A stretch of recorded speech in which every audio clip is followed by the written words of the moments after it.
Kuadër të fushatës globale, 16 ditë e aktivizmit, kundër dhunës me bazë gjinore, organizata Art Polis, Qendra për Art dhe Komunitet, në bashkëpunim me Parlamentin Studentor dhe Universitetin e Prishtinës, me mbështetje të UNFPA-s, ka zhvilluar sesione të ndryshme informuese për studentët e UP-s, lidhur me rregulloren e UP-s për mbrojtje nga ngacmime dhe ngacmime seksuale.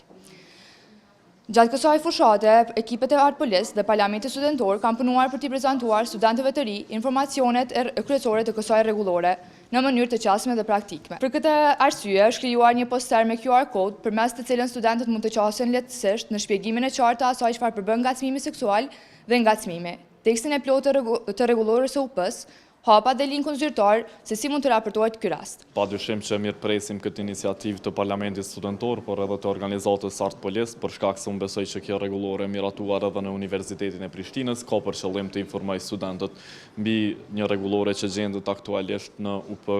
për mbrojtje dhe të drejta ndaj ngacmimeve seksuale që potencialisht mund të ndodhin edhe në hapësirat publike. Unë e di që ka pasur debat